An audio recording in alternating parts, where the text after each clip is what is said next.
Estamos aqui para dar voz ao povo, em defesa dos cidadãos,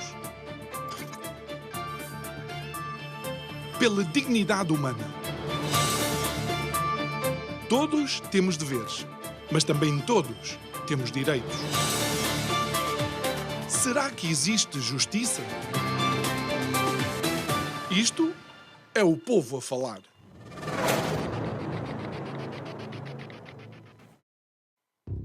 A corrupção em Portugal. Bem, com mais episódios que uma qualquer novela mexicana que possamos conhecer, a verdade é que é paradoxal às novelas, porque a novela tem um fim, há uma conclusão, há um epílogo. Os bons casam-se, na maioria das vezes, e os maus vão para a prisão, na maioria das vezes, quando não morrem. A verdade é que em Portugal a única coisa que se vai casando é artigo jornalístico em artigo jornalístico, caso a caso, a mostrar que a corrupção grasa no nosso país e que quem continua solteira é a culpa. Boa noite, o meu nome é João Nuno Pinto e isto é o Povo a Falar. Estou consigo de segunda à sexta-feira, neste mesmo horário, emissão em simultâneo, Curiancos TV e Rádio Vida 97.1. Um dos últimos episódios que assistimos, que não está diretamente ligado à corrupção, e se calhar está, é o novo Procurador-Geral da República. Primeiro, toda uma plétora de pessoas que vieram defender a sua honra, a honra dos seus amigos, relativamente àquilo que fazia a Procuradora anterior, Lucília Gago, que se atrevia a investigar aqueles que são os agentes políticos do nosso país, ou os poderosos, ou aqueles que são amigos dos poderosos e preparam as leis para os poderosos. E muitas vezes não preparam as leis só para os poderosos, preparam para eles mesmos, porque depois de deixarem de ser membros de um qualquer governo, passam a ser assessores ou mesmo sócios de grandes empresas. Assim vamos em Portugal. Mas a verdade é que há algo que sempre termina no mesmo sítio. Sabe o quê? É o dinheiro. Sempre sai do bolso dos contribuintes. Digo eu, que não percebo nada disto.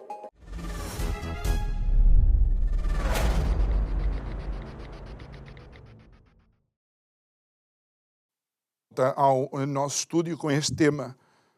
Muitos quereriam falar, mas há convidados específicos para estas questões, porque são os nossos experts. João Paulo Batalha, o vice-presidente da Frente Cívica. Muito boa noite, João Olá, Paulo. viva, boa noite. Obrigado por estares aqui connosco. Já vai longo o nosso percurso e as nossas conversas. João, foste uma das pessoas que aqui esteve relativamente a quem seria eventualmente o próximo ou a próxima Procuradora-Geral da República. Disseste, sem qualquer assombração e sem qualquer medo, que a declaração dos 50, lá como é que se chamava, que era uma tentativa de doutrinar o futuro Procurador-Geral da República, e eis que leio no outro dia que respiraste de alívio quando Amadeu Guerra foi nomeado. Boa noite. Sim, respirei de alívio, porque já estava, de facto, à espera de muito pior, porque havia uma pressão pública, organizada, encabeçada, entre outros, pelo antecessor de Luís Montenegro no cargo de presidente do PSD, Rui Rio, que chegou a sugerir a Leonor Beleza para Procurador-Geral da República, uma advogada próxima de Proença de Carvalho, que foi seu advogado em vários processos mediáticos em que ela esteve envolvida. Quer dizer, a pior coisa que podia acontecer a este país era termos um Procurador-Geral da República nomeado por Proença de Carvalho. Aliás, consta que isso já aconteceu. Diz-se que Pinto Monteiro, o Procurador-Geral da República, que era tão próximo e amigo de Sócrates e que tantos favores lhe fez, tinha sido uma sugestão de Proença de Carvalho. É difícil dizer isto com certeza, porque o mecanismo de nomeação dos Procuradores-Geral da República em Portugal é muitíssimo opaco. É nomeado pelo Presidente sobre proposta do Primeiro-Ministro. E, portanto, duas pessoas em conversa amena, à porta fechada, decidem um cargo fundamental não só para o Estado de Direito, mas para o equilíbrio entre poder e a independência do Poder Judicial face ao Poder Político. Portanto, é um péssimo mecanismo. E, portanto, este mecanismo opaco de nomeação e a pressão que estava a ser feita, incluindo por pessoas importantes do próprio PSD, da advocacia, etc., fazia-me temer o pior. E Amadeu Guerra é um magistrado experimentado, conhece bem o Ministério Público, é procurador há muitos anos, atingiu o topo da carreira, e como diretor do Departamento Central de Investigação e Ação Penal, que coordena as investigações dos principais casos de grande corrupção. Ele teve esse cargo enquanto Joana Marques Vidal foi Procuradora-Geral da República e, de facto, ele fez um bom mandato nesse departamento. Não só dando apoio e respaldo até institucional aos procuradores para se sentirem apoiados para fazer o seu trabalho e investigar os grandes processos, mas na qualidade da gestão, porque muito disto é trabalho de gestão, é colocar os recursos onde eles são necessários, responsabilizar os procuradores para que as coisas andem e os prazos sejam cumpridos e os processos avancem, e também comunicar o que se está a fazer. Mesmo enquanto diretor do Departamento Central de Investigação e Ação Penal, Amadeu Guerra de vez em quando dava entrevistas, explicava o que estava a ser feito, com os cuidados óbvios necessários para não violar o segredo de justiça, mas eu acho que, portanto, com este histórico é uma pessoa que pode colmatar falhas, nomeadamente de comunicação e de gestão, que tem havido no Ministério Público. E, sobretudo, para começar, é alguém que, à partida, nos dá garantias de que não vai fazer favores a políticos. E, portanto, eu acho que pela primeira vez, também o Governo é recente, claro, tenho razões para fazer um elogio ao Governo. Esta foi uma boa escolha, uma escolha que me tranquiliza. O Governo também está, entretanto, a falar de agendas anticorrupção, etc. Essa parte, enfim, não me anima tanto, porque já vimos este filme antes. Mas incluíram agora a TI no MENAC, creio que outro... Sei que a Transparência Internacional Portugal tem um protocolo de colaboração com o novo Mecanismo Nacional Anticorrupção. Isso é positivo. Eu sou membro da Transparência Internacional, embora não seja dirigente já e portanto, não os represento, mas é útil que a sociedade civil possa acompanhar estas coisas. Mas, enfim, isso seria uma discussão muito longa sobre a dispersão de entidades que nós fomos criando e que agora, se calhar, vai ser revista num novo pacote legislativo que é para aí o 10º nos últimos, não 10 anos, mas se calhar 15 ou 20. Nós, desde os anos 90, andamos a somos useiros e vezeiros no pacote, João Paulo. E depois, e só para concluir esta parte, algo que eu creio que tu também chamas a atenção... Tu tinhas algum receio que o setor político ou a corporação, não é, o corporativismo dos políticos, transversal em todos os partidos, tivesse metido nesta escolha, uma vez que mostras alguma preocupação à forma como foi feita a audição a Lucília Gago? Sim, portanto, aquela pressão do tal Manifesto dos 50...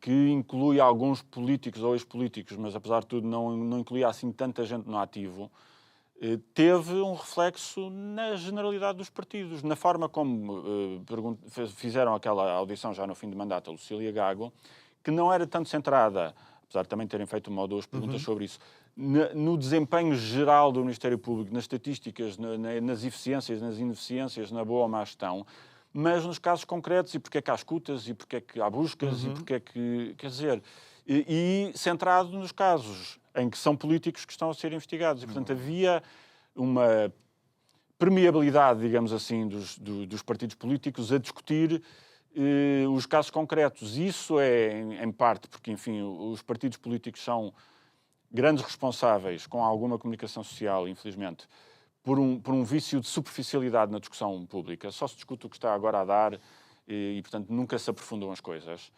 Tanto assim é que o relatório anual de atividades do Ministério Público, durante os 6 anos de mandato de Lucília Gago, nunca foi discutido no Parlamento. Ela nunca foi lá apresentá-lo, nunca foi convidada para isso. Convidaram agora porque houve políticos que foram presos. Claro.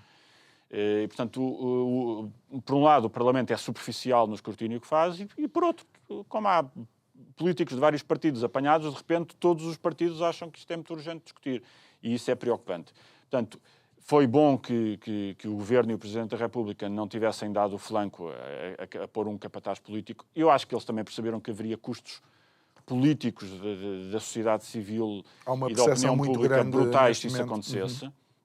Portanto, ainda bem, mas esta guerra vai continuar. Portanto, as pressões vão continuar. E, portanto, o Ministério Público vai ter que continuar a trilhar este caminho e a opinião pública vai continuar a ter que estar muito atenta para garantir que a independência do Poder Judicial se mantém na prática e tanto quanto possível, se reforça para que muitos problemas de ineficiência que ainda continuam possam vir a ser resolvidos.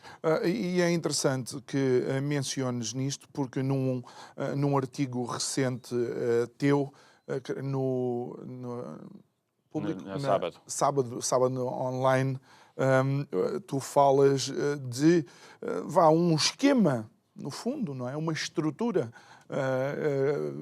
de corrupção e que está montada à volta do desporto nacional, que é o futebol, e que envolve, obviamente, muito mais do que o futebol. Vem na sequência, creio que, da condenação de Álvaro... Não, ainda da acusação. Da acusação a Álvaro Sobrinho. Álvaro Sobrinho já tinha sido acusado em processos relacionados com o universo do Banco Espírito Santo. Ele foi presidente do Banco Espírito Santo em Angola. Portanto, é um processo que ele já tinha em braços, e agora, nas últimas semanas, saiu uma outra acusação específica sobre branqueamento de capitais relacionado com os investimentos que ele fez no Sporting. Este é um dos muitos processos que saíram de toda a novela do Banco Espírito Santo, que, acho que nem é preciso recordar, faliu há 10 anos. E que, num determinado momento, só para sermos também justos, patrocinava os 3 grandes clubes de futebol portugueses. Portanto, era uma infraestrutura de poder brutal, poder económico, poder político, poder social, cultural, desportivo, e que ainda não conseguimos desenrolar. Toda a dimensão. O principal processo está agora a começar, o julgamento 10 anos depois. Há imensos outros processos que estão em fases diferentes a manquejar nos tribunais, mas este caso específico, que acaba por ser uma acusação relativamente circunscrita e pequena contra Álvaro Sobrinho, diz essencialmente que ele branqueou dinheiro sujo vindo do Banco Espírito Santo Angola nos investimentos que fez no Sporting. E isso mostra um problema, que é um problema global. Tem havido muito trabalho feito, muito estudo feito sobre isto à escala global, sobre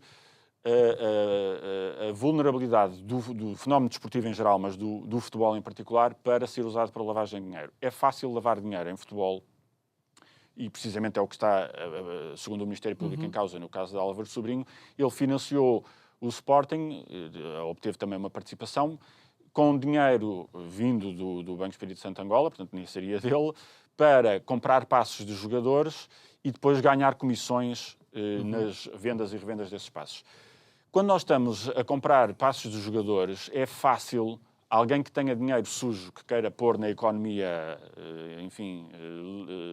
formal, supostamente limpa, dizer que um jogador qualquer que fomos buscar a um país qualquer, aos confins do Brasil, ou a um país africano, ou mesmo aqui a Portugal, ou uma escola qualquer, que ainda não tem provas dadas, que tem se calhar 15 ou 16 ou 17 anos, ou 19, vale não sei quantos milhões de euros, e depois pode não...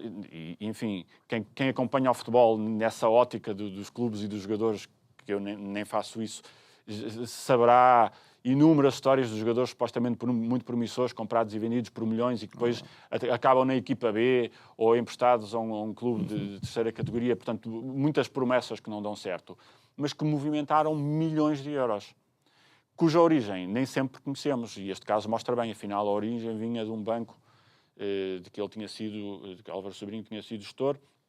E depois as transações geram comissões para imenso sítio. Nós vimos isso no Futebol Clube do Porto. O filho do presidente Pinto da Costa ganhava rios de dinheiro em comissões a transacionar jogadores. Aquele outro agente muito conhecido. Qual foi que depois foi para a África? José Veiga era também um dos homens do futebol. Ele está envolvido noutros casos de corrupção envolvendo a família da República do Congo e o presidente da República do Congo. E, portanto, depois há carreiras todas que se fazem neste tipo de negócios nebulosos, em que o futebol também participa. E, portanto, para além de ser uma área onde nós podemos avaliar ativos, neste caso jogadores, por preços completamente inflacionados, que são uma ótima maneira de fazer entrar muito dinheiro de proveniência estranha, depois há outra coisa perversa no futebol, que é as paixões que desperta e as pessoas que mobiliza, e, portanto, cria-se uma estrutura social de apoio a estes negócios porque mexem com o clube e, portanto, as pessoas que têm a paixão do clube vão defender os negócios do clube e os negócios dos dirigentes. Perdem a razão e analisam com a paixão, com o mesmo coração. Quando os seus clubes estão a ser, e este é o termo, roubados, assaltados por estes comissionistas e por estes investidores, e às tantas, o que nós identificamos como o clube, como o emblema, está numa SAD, numa Sociedade Anónima Desportiva, em que o clube original já tem uma participação acionista, às vezes maioritária, mas nem sempre maioritária, e depois há fundos internacionais sem rosto metidos naquilo. Aquilo já, de clube, já só quase tem o emblema. Mas as pessoas continuam a defender apaixonadamente os carrascos e os captores desse clube. Isto tem que ser um bocado mais profundo. Deixa-me ver se conseguimos explicar porquê. Porque tem que envolver clubes de futebol, tem que envolver bancos, tem que envolver advogados, tem que envolver, se calhar, reguladores. Ou seja, é uma estrutura que não é propriamente entre 2 ou 3. Tem que haver, digamos, um fio condutor desta má prática que permite que chegue a bom porto, entre aspas. Exatamente. E esse é um assunto pouco explorado. Eu acho que nós vamos ter que... Nós, aqui em Portugal e um pouco por todo o mundo, e já há algum trabalho que começa a ser feito sobre isso, temos que dar muito mais atenção a estes mecanismos de facilitação, de organização, de apoio, de infraestrutturação destes negócios. Porque há um mercado gigantesco e um mercado global de facilitadores, de empresas, de escritórios de advogados que abrem offshores, de contabilistas, de banqueiros, que estruturam os mecanismos de negócio. Aliás, a Proença de Carvalho, que falávamos há pouco e que é um dos subscritores desse manifesto que queria supostamente reformar a justiça, foi uma pessoa que foi denunciada num caso também envolvendo Angola, em que o então vice-presidente de Angola tinha corrompido um procurador português, Orlando Figueira, que já entrou nestes últimos dias na cadeia para começar a cumprir pena por esse crime. Manuel Vicente, ele próprio, nunca chegou a ser julgado, porque nós mandámos o processo dele para ser julgado em Angola, onde nunca vai ser julgado. Mas, portanto, o corrompido foi condenado, o corruptor não foi sequer julgado, o corrompido já está a cumprir pena, e ele próprio denunciou o papel que Proença de Carvalho tinha feito como intermediário dos contactos e dos mecanismos em que tudo isto se passou. Tivemos notícia há uns anos de uma investigação sobre algum património de Proença de Carvalho, não fazemos ideia onde é que isso vai, se está em alguma gaveta, se está a andar ou não está, isso em Portugal infelizmente é assim, mas há de facto um mercado grande de facilitadores deste tipo de negócios, de intermediários, que muitas vezes prestam serviços legais, mas muitas vezes estão verdadeiramente a assessorar na prática de crimes e que nunca são responsabilizados. A famosa revelação dos Luanda Leaks, continuando em Angola, em 2020, revelou o papel dos advogados que trabalhavam com Isabel dos Santos, a filha do então presidente de Angola, nomeadamente o advogado Brito Pereira e o escritório da PLMJ, de José Miguel Judice, que tinham trabalhado muito tempo com ela. Havia ali informações gritantes de que eles colaboravam em mecanismos de branqueamento. E não houve investigações, não houve sequer, da parte da Ordem dos Advogados, uma única averiguação disciplinar sobre coisas que eram do conhecimento público e que deviam ter sido esclarecidas e nunca foram. Portanto, o interessante deste teu artigo é tu dizeres que este processo também vem da teimosia deste Ministério Público que insistem em querer reestruturar o... Vem, exatamente. Aliás, estamos a falar de 10 anos a arrastar processos e convém que se diga... As investigações são muito complexas, obviamente, metem jurisdições estrangeiras onde é preciso ir buscar informação e que muitas vezes não são jurisdições que cooperem, obviamente, mas a verdade é que a maior parte destes processos, processo BES, Operação Marquês, vários dos processos relacionados com o universo BES, o caso EDP, que meteu depois o ministro Manuel Pinho, etc., em muitos casos, enfim, o EDP tem-se arrastado muito na investigação, mas nos processos BES e, sobretudo, na Operação Marquês, os grandes atrasos não vêm na fase de investigação, que depende só do Ministério Público. Vem depois da acusação estar formada e os tribunais não conseguem dar vazão porque os arguidos estão sempre a encontrar mecanismos para ir atrasando.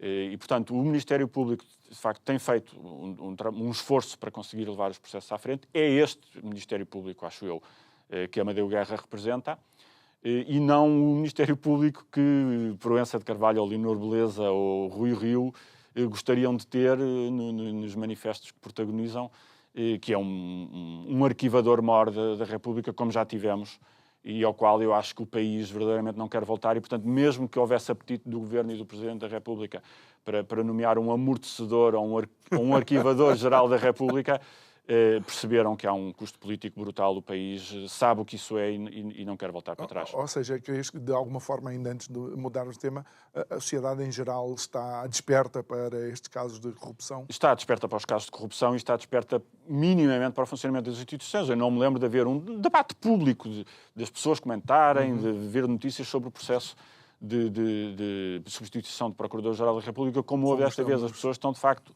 atentas.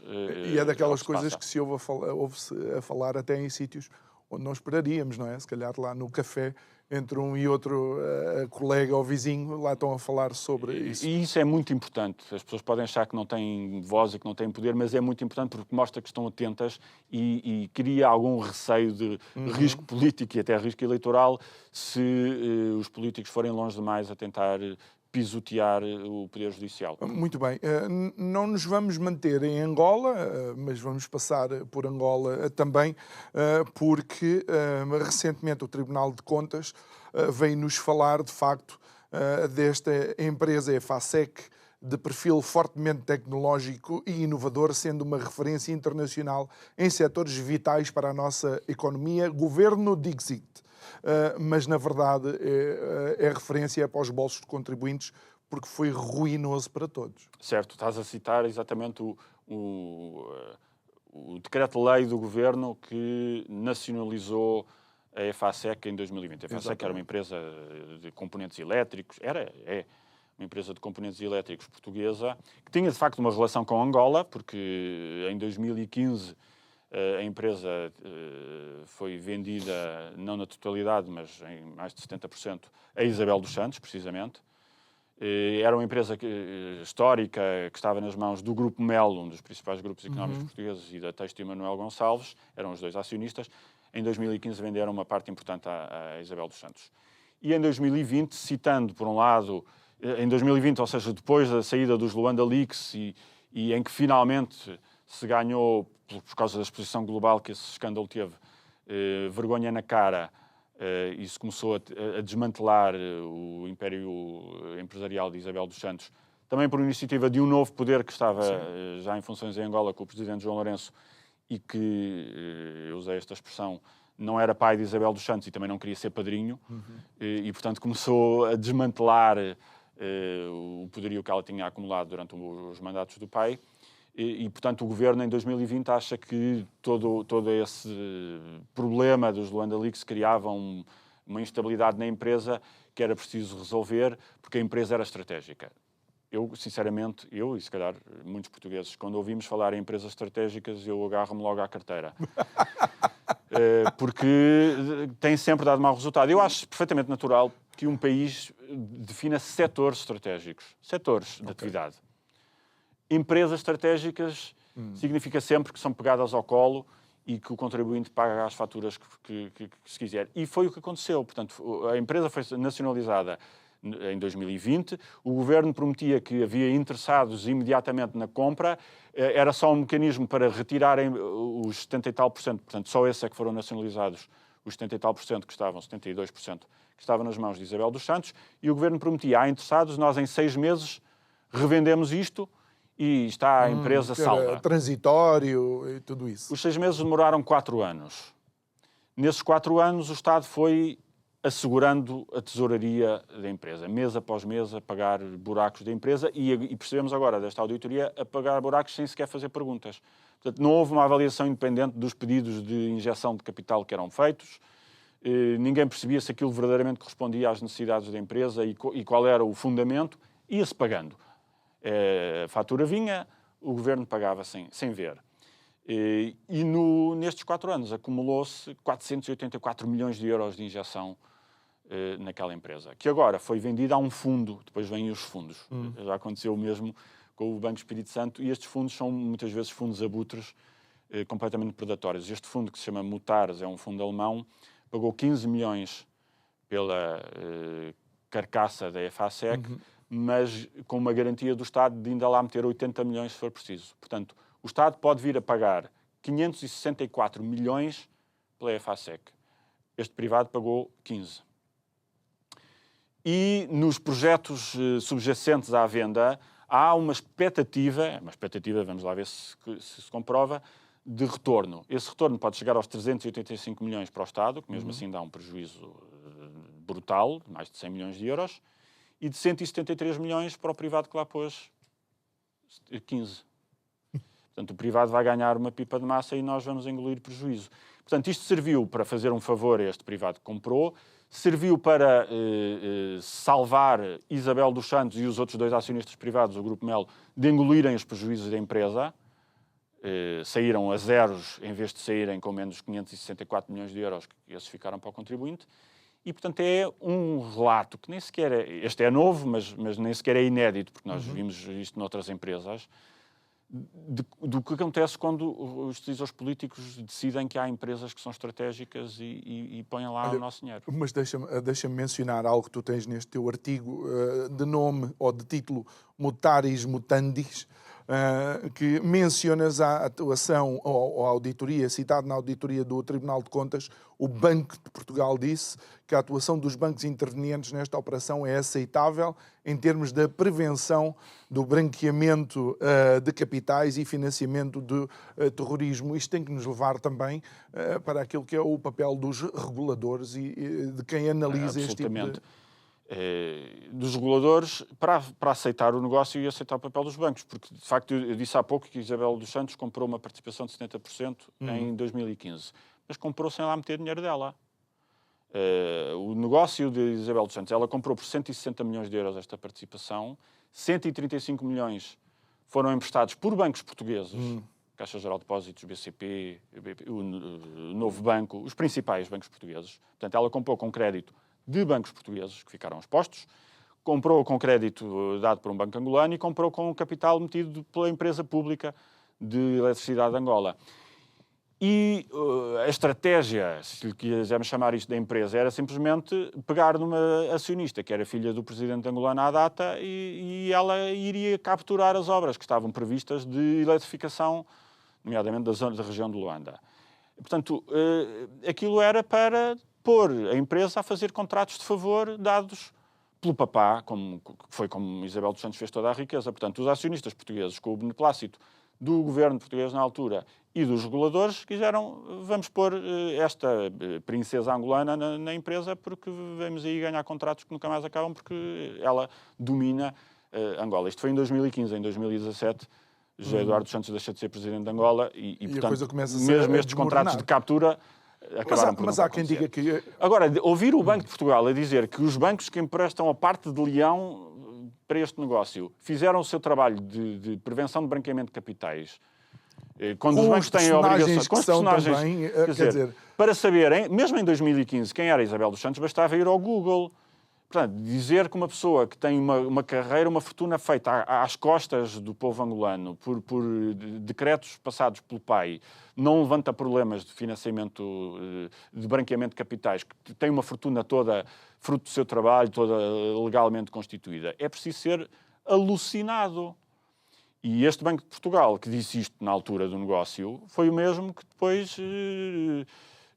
aliás, depois e antes, depois nos veio dizer que fez tudo possível em casos de resgates bancários como o do Novo BES e do Banco Espírito Santo, e que não podia fazer mais. Quer dizer, de facto, há no mínimo uma grande complacência, quando não uma grande cumplicidade de muitos dos reguladores em Portugal. João, por outro lado, o poder político tem muitas pontes com Luanda, e se é verdade temos pontes culturais e não só históricas, sendo eu próprio alguém que nasceu em Angola, nomeadamente em Luanda, faz-me um bocado de espécie. Por exemplo, quando é que o momento em que o governo alega para intervir que os bens de Isabel dos Santos tinham sido congelados e que não havia nada à disposição do governo para o governo ir buscar dinheiro para não ter que pôr do nosso? Nós, em Portugal, só começámos a congelar bens de Isabel dos Santos a pedido das autoridades angolanas, o que significa que esses bens ficam à ordem dos processos em Angola. se nós fôssemos sérios no combate à corrupção, muito antes de Angola ter começado a combater a corrupção de Isabel dos Santos, que foi a seguir ao fim da presidência de Isabel dos Santos, já nós estaríamos a fazer o nosso trabalho. Aliás, se nós estivéssemos a fazer o nosso trabalho, Isabel dos Santos nunca teria entrado num universo brutal de empresas. A EFASEC, nós, o BPI, o Eurobic, bancos em que ela entrou como faca quente em manteiga, sem ninguém fazer perguntas. Portanto, há uma cumplicidade objetiva do poder político em Portugal, e eu digo poder político porque atravessa todos os governos, em abrir as portas a dinheiro sujo de Angola. E é abrir as portas dizer, a capitais a Isabel corruptos. dos Santos não é uma empresária qualquer, estamos a falar da filha do presidente de Angola, que de repente aparecia com dinheiro a potes, desculpa a expressão, para poder fazer estes negócios. Não é que chegou aí o Elon Musk e que está a comprar o que quer que seja com o respaldo de todo o seu grupo empresarial. Claro, quer dizer, o trajeto de Isabel dos Santos está mais do que documentado. Quer dizer, era conhecido à altura. É uma pessoa, é uma empresária seguramente inteligente e com capacidade de gestão e de montar negócios, mas que enriquece com uma participação acionista que lhe é dada por concessão do Estado na Unitel, a telecomunicadora, uma das principais telecomunicadoras de Angola, e inúmeros outros negócios, nos diamantes, etc., tudo por concessões do Estado. Quer dizer, isso era evidente. Estavas a falar das ligações entre Portugal e Angola, nomeadamente das ligações culturais. São exatamente essas relações que são fortes, são as relações em que os Estados têm pouco mérito ou nenhum. Seguramente que a Embaixada Portuguesa em Luanda organiza umas exposições de arte e uns saraus culturais de certeza, e ainda bem, mas as verdadeiras ligações são ligações históricas, são ligações identitárias, são ligações familiares, e essas são mérito dos povos e das sociedades civis. A ligação entre Angola e Portugal, que é, digamos, organizada e patrocinada pelo poder político, é uma ligação entre agentes corruptos angolanos e capitais corruptos angolanos e agentes corruptos portugueses e empresas e velhas famílias de serviços portuguesas que querem um acesso ao saque do povo angolano. Portanto, a responsabilidade política no tipo de relacionamento entre Portugal e Angola, entre Portugal e África, e entre também muitos outros países europeus e as suas ex-colónias, é uma coisa que nos devia envergonhar, porque é manter estruturas de corrupção e apoiar e facilitar essas estruturas de corrupção e de pobreza. E não crees que isto... e estamos nós, não é divagar, mas a tentar entender esse percurso, começa numa fase em que Angola, após ter tido a guerra civil mais longa da história da humanidade, tem que se reconstruir, e obviamente Portugal estava relativamente mais avançado nesse aspecto, e começou primeiro de cá para lá, depois de lá para cá, e agora é conforme der jeito. Pois, nós tivemos essa longa história de colonialismo em que Portugal explorava os recursos de Angola, e depois tivemos essa transição difícil, duríssima e traumática para Angola e para os angolanos, com brutais custos humanos, económicos e sociais. E depois, quando se estabiliza um novo regime político, pelo menos na aparência democrática em Angola, é sempre da primazia de um único partido, com o domínio total da máquina do Estado, e que acaba por se comportar, e também vimos isto noutros países, e com outros países também, antigas colónias europeias, em que essencialmente parece que subcontratamos a exploração colonial, ou seja, continuamos a ter uma elite que extrai do país sem deixar nada para o povo, ou deixando muito pouco para o povo, e que traz esses recursos para a Europa, no caso para Portugal, mas essa extração direta que se fazia no tempo colonial, agora... Tem que deixar algum lá. Deixar algum lá para as elites, mas muito do dinheiro das elites, das casas de luxo, dos bens, dos colégios onde põem os filhos a estudar, também está aqui na Europa. Portanto, nós deixámos de ser os rapinadores, mas passámos a ser os mordomos dos rapinadores.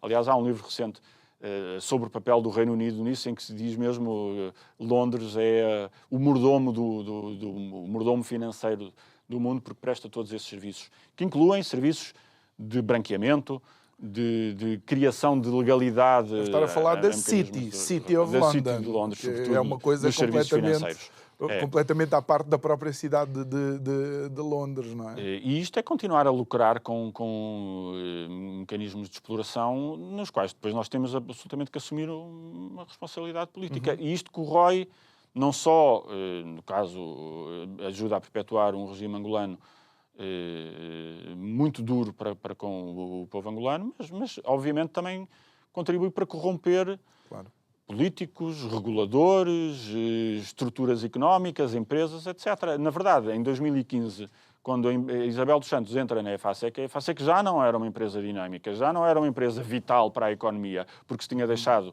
ultrapassar em termos tecnológicos. E, portanto, a solução que eles tiveram foi: vamos encontrar aqui alguém que abre portas em Angola para contactos corruptos e nós podemos ali ganhar uma pipa de massa. Deixa-me fazer de conta que eu percebo alguma coisa disso, como alguém que se calhar percebe alguma coisa disso. O grande problema da EFASEC sempre foi que o grande cliente da EFASEC era Angola. Logo, ao ser Angola, a EFASEC não sentiu, e outras empresas, como uma Cabelt, que só estou a recordar nomes que eu conheço, se calhar, por algum motivo, que não se transformaram para competir com os países mais modernos, porque tinham todos os ovos naquele cesto. Exatamente. E então, se calhar, não é surpreendente que Isabel dos Santos depois olhe para este tipo de empresas e deixa-me cá pôr isto no bolso. Pois, é um ótimo sítio para ele pôr isso no bolso. Sobretudo se não tem que meter dinheiro do seu próprio bolso. Ficou a dever aos bancos, claro que ficou.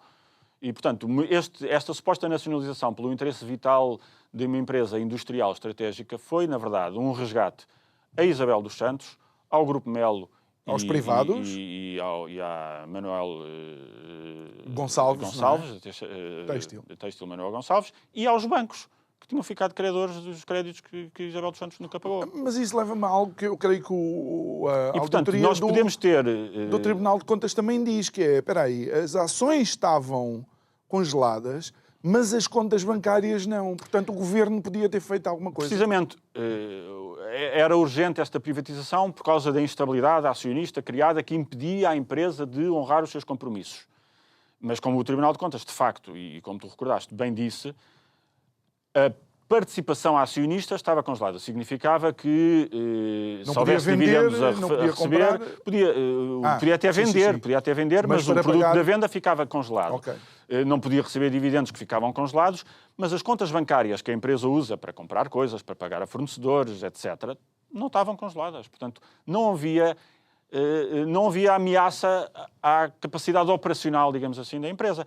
Mas o Governo invoca essa ameaça inexistente para, no fundo, dizendo que salva uma empresa estratégica, dar um grande presente aos seus acionistas e aos bancos credores. O interessante deste teu artigo também, e tal como nós uma vez fizemos um programa com a criatividade do Ministério Público a dar o nome às suas operações, é que tu dizes que o epílogo do Tribunal de Contas foi a nacionalização da EFASEC, foi um roubo a câmara lenta. Essa expressão é minha, porque sim. o Tribunal de Contas diz isso, mas usa sempre linguagem, como é devido que use, linguagem mais circunspecta. Foi um roubo em câmara lenta, sim. Em câmara lenta, ao longo dos 4 anos em que lá fomos enterrando dinheiro, e depois no acordo que se faz com este fundo alemão, que é uma forma de salvar a face. Porque eu tenho dúvidas, e se calhar há de ser outra auditoria para daqui a uns tempos, quando se avaliar a dita, agora anunciada recuperação, porque estes fundos compram para revender, se mais valia ter deixado de falir, claro, ou vender este fundo.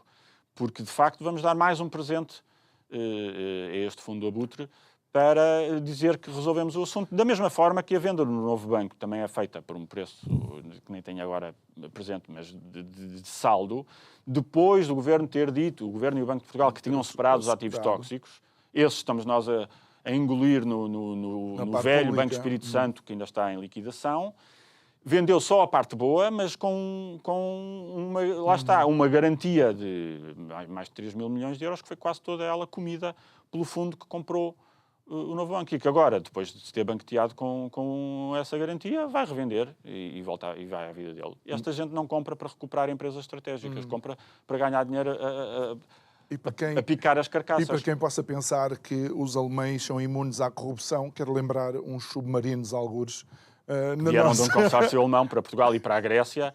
Na Grécia houve um ministro que foi preso, em Portugal não houve ministro preso nem coisa nenhuma. E isso também vinha da Alemanha. Lá está. Mesmo os países ditos desenvolvidos e não corruptos, aqueles onde não se pagam subornos a polícias de trânsito ou a médicos para ter consultas, são muitas vezes os grandes organizadores da corrupção. Portanto, há uma grande hipocrisia mundial. Há um mercado global de corrupção e depois muitas vezes o negócio é conseguir exportar as externalidades, a pobreza, a miséria, até a violência, exportá-las para baixo do Equador, mas garantir na mesma aos proveitos. Muito bem. E isso é uma questão, enfim, global. Olha, João, todos estes temas que nós temos analisado, especialmente estes dois que mereceram artigos teus, o da EFASEC e do caso de Álvaro Sobrinho, é impossível que isto acontecesse sem o conhecimento ou sem a participação, eventualmente, de alguém que faça parte do governo, seja ministro, seja secretário de Estado, seja algum assessor. E isto leva-nos para uma questão que continua a ser preocupante, que é a questão das portas giratórias. Recentemente, eu creio que para a Rádio Renascença, houve um artigo, houve uma entrevista, e tu tiveste uma intervenção onde menciona, por exemplo, o artigo que dos 20 ministros, 10 já estão orientados na vida. Tu falas da questão do período de nojo, ou do chamado período de nojo, eventualmente, mas pões em cima da mesa também a necessidade de, se essa for a decisão de um qualquer governo, de se pagar a essas pessoas durante esse tempo em que não podem estar, obviamente, no mercado de trabalho. Pois há um tema transversal nesta conversa que estamos a ter, e que eu gostava que nós começássemos a aprofundar estes temas. Ainda agora, no 5 de outubro, o Presidente da República falou de passagem de combate à corrupção. Na verdade, no 5 de outubro, tudo o que Marcelo Rebelo de Sousa falou foi de passagem.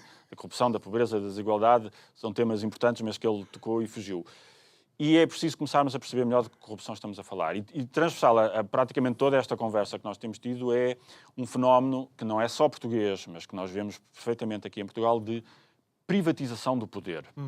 Privatização do poder público, privatização da soberania. E um dos mecanismos pelos quais essa privatização é feita é exatamente nas carreiras dos ex-políticos, dos políticos à saída, sobretudo dos cargos governativos. E, de facto, neste apanhado feito pela Rádio Renascença ao destino dos ministros do anterior governo, do último governo de António Costa, vários, enfim, sabemos, foram até para o Parlamento Europeu, alguns estão no Parlamento, na Assembleia da República, são deputados, alguns foram para o setor privado, nomeadamente João Galamba e Duarte Cordeiro, que foram governantes sobretudo na área do ambiente, João Galamba também nas obras públicas, mas acabou por ser pouco tempo, fundaram consultoras que vão trabalhar nessa área. Isto levanta muitos potenciais conflitos de interesses, sobretudo tendo em conta, e isto é importante, que são pessoas que têm uma formação e uma experiência e uma carreira essencialmente política. Não eram especialistas ambientais que tivessem ido para o Ministério e agora voltassem às suas carreiras de especialistas ambientais. O que eles conhecem de políticas ambientais, de questões de ambiente, seguramente aprenderam muito no cargo, mas foi no cargo que aprenderam, no cargo político, no exercício no governo.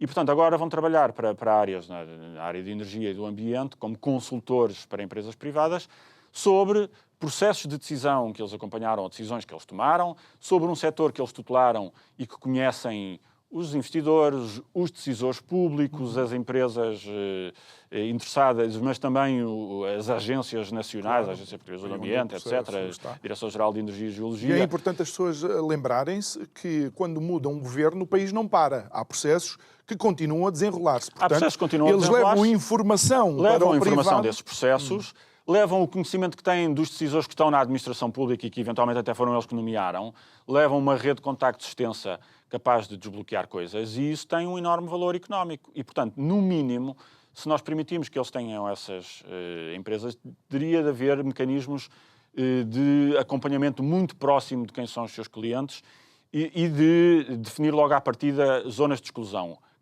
Áreas em que eles não deviam poder trabalhar, tipos de trabalho que eles não deviam poder fazer. O que nós temos na lei é que um governante não pode ir trabalhar logo a seguir 3 anos, numa área tutelada por ele, não é? Mas depois, com muitas exceções, tutelada por ele, mas só se essa empresa para onde ele vai tiver sido privatizada, tiver recebido benefícios fiscais, etc. Portanto, na prática, aquilo desaparece, esse controle. E, portanto, nós devíamos poder impor restrições maiores. Isso implicava pagar uma coisa que já existiu em Portugal, que era o chamado subsídio de reintegração, dizer, durante 3 anos ou 5 anos não pode trabalhar nesta área. Obviamente, a pessoa tem que ganhar a vida e, portanto, se for preciso, nós pagamos para ele não estar a trabalhar com informação privilegiada. Sai mais barato nós pagarmos bem estas saídas de cargo do que dizermos que não pagamos aos ex-políticos e depois permitimos que eles ponham no mercado o seu estatuto de ex-ministros. E é interessante teres mencionado esta lei, porque isto vai de acordo com muitas outras leis. Tu tens mencionado aqui, o Paulo de Moraes também, que é a lei tem as restrições e depois também tem o alçapão ou o escape dela mesma. Nós, quando andávamos na escola, estudávamos as frases e dividir as frases em orações.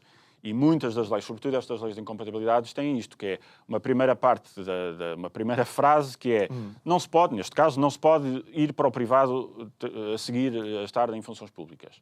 Vírgula. Só que não acaba em ponto final, acaba em vírgula. Depois é vírgula. E depois continua.